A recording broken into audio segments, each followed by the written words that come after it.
کبھی کوئی خطا ہو جائے، غلطی ہو جائے، گناہ کا صدور ہو جائے اور انسان فوراً توبہ کر لے، فوراً رجوع کرے، پشیمانی اسے ہو جائے، عزم مصمم کر لے دوبارہ میں نہیں کروں گا، تو اللہ بخش دے گا۔ انما التوبۃ علی اللہ للذین یعملون السوء بجہالۃ ثم یتوبون من قریب، سورہ نساء میں فرمایا اللہ کے ذمے ہے ان لوگوں کی توبہ قبول کرنا۔ انما التوبۃ علی اللہ، اللہ کے ذمے ہے۔ جو کہیں غلطی سے، جہالت میں، نادانی میں، جذبات سے مغلوب ہو کر کوئی غلط کام کر بیٹھتے ہیں لیکن فوراً توبہ کرتے ہیں، اللہ کی جناب میں رجوع کرتے ہیں، فوری توبہ اگر ہو جائے تو فوراً اللہ تعالیٰ کی مغفرت جو ہے ڈھانپ لیتے ہیں۔ لیکن اگر مستقل طور پر کسی ایک معصیت پر بھی ڈیرا ڈال دیا جائے، مثلا آج کی دنیا میں جو بہت بہت کامن شے ہے، سود جسے اللہ نے حرام قرار دیا، جس پر اللہ کی طرف سے اعلان جنگ ہے، فَأَذَنُوا بِحَرْبٍ مِّنَ اللَّهِ وَرَسُولِهِ، تو سن لو، الٹیمیٹم ہے اللہ اور اس کے رسول کی طرف سے۔ اسے اپنے کاروبار کا مستقل جز بنا لیا تو ایک غلطی، ایک گناہ بھی انسان کو ہمیشہ کے لیے جہنم میں ڈال سکتا ہے۔ بَلَا مَنْ كَسَبَ سَيِّئَةً وَأَحَاطَتْ بِهِ خَطِيئَتُهُ فَأُولَٰئِكَ أَصْحَابُ النَّارِ هُمْ فِيهَا خَالِدُونَ۔ کیوں نہیں؟ کسی نے جان بوجھ کر ایک بڑا گناہ کمایا، چھوٹے چھوٹے گناہ جو ہے، گناہ صغیرہ، وہ تو خود بخود بھی دھلتے رہتے ہیں، اللہ کی رحمت سے صاف ہوتے رہتے ہیں۔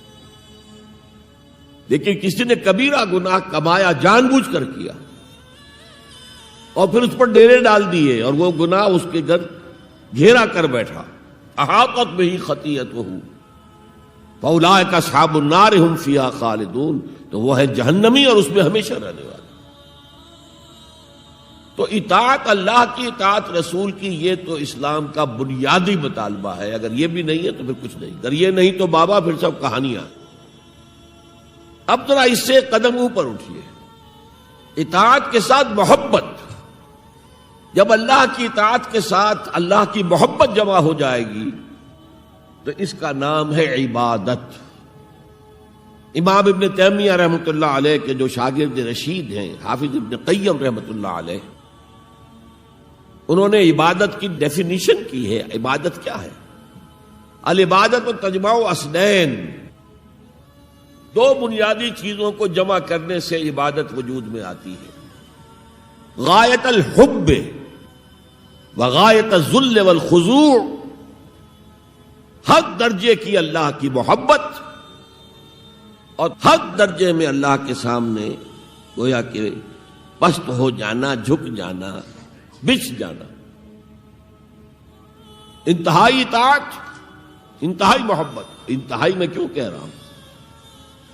سورہ بقرہ کے 20ویں رکوع کی پہلی آیت ہے، والذین آمنوا اشد حبا للہ، اور جو لوگ صاحب ایمان ہوتے ہیں وہ شدید ترین ہوتے ہیں اللہ کی محبت میں۔ بعد میں یہ تو مثبت انداز ہے، منفی انداز میں جو آیت آئی ہے وہ بہت سخت وعید والی ہے، وہ میں بعد میں آپ کو سناؤں گا، تلاوت میں نے کی ہے۔ فارمولہ یہ ہے، اللہ کی اطاعت جمع شدید محبت برابر ہے عبادت کے، اور یہ عبادت جو ہے ہمارا مقصد تخلیق قرار دیا گیا۔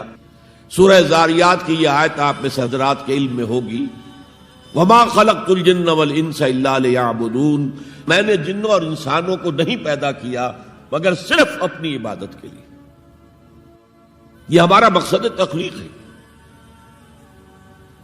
اس میں سے اطاعت والے حصے کی صحیح ترجمانی کی شیخ سعدی رحمۃ اللہ علیہ نے، زندگی آمد برائے بندگی، زندگی تو آئی ہے اطاعت کے لیے، بندگی کے لیے، غلامی کے لیے، عبدیت کے لیے۔ زندگی آمد برائے بندگی، زندگی بے بندگی شرمندگی۔ اگر اللہ کی بندگی ہی نہیں ہے تو سراسر شرمندگی ہے یہ، اور کچھ بھی نہیں۔ تو اللہ تعالیٰ کی عبادت جس کے لیے ہمیں پیدا کیا گیا، اسی کی دعوت تمام رسولوں نے دی. یا قوم اعبدوا اللہ ما لکم من الہ غیرہ، اے میری قوم کے لوگو اللہ کی عبادت کرو، تمہارا کوئی معبود اس کے سوا نہیں ہے. حضرت نوح کی دعوت بھی یہی تھی، حضرت ہود کی بھی یہی تھی، حضرت صالح کی بھی یہی تھی، حضرت شعیب کی بھی یہی تھی. بس فرق کیا ہے کہ پہلے رسول آتے تھے اپنی اپنی قوموں کی طرف صرف، لہذا آپ کو ان رسولوں کے ضمن میں ملے گا یا قوم اعبدوا اللہ ما لکم من الہ غیرہ، اے میری قوم کے لوگوں اللہ کی عبادت کرو، اللہ کی بندگی کرو، اللہ کی پرستش کرو، اسی کو اپنا محبوب اصلی بناؤ اور اس کے ہر حکم کی اطاعت کرو. یا قوم اعبدوا اللہ ما لکم من الہ غیرہ. نبی اکرم صلی اللہ علیہ وسلم پر آ کر، کیونکہ آپ کی بعثت ہے پوری نوع انسانی کے لیے، تو اب یا قومے کا لفظ نہیں رہا، یا ایھا الناس، اے لوگو، اے بنی نوع انسان. یا ایھا الناس اعبدوا ربکم الذی خلقکم والذین من قبلکم لعلکم تتقون.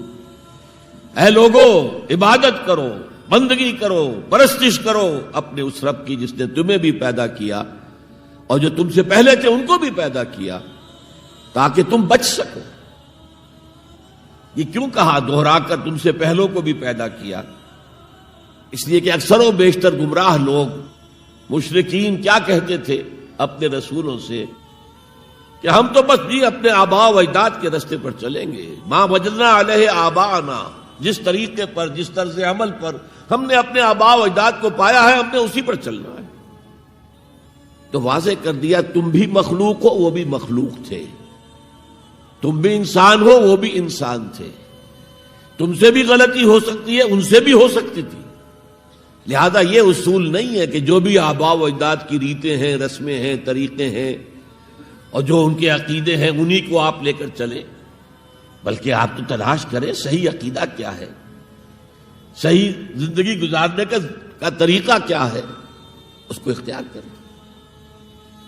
یا ایھا الناس اعبدوا ربکم الذی خلقکم والذین من قبلکم لعلکم تتقون، تاکہ تم بچ جاؤ جہنم کی آگ سے.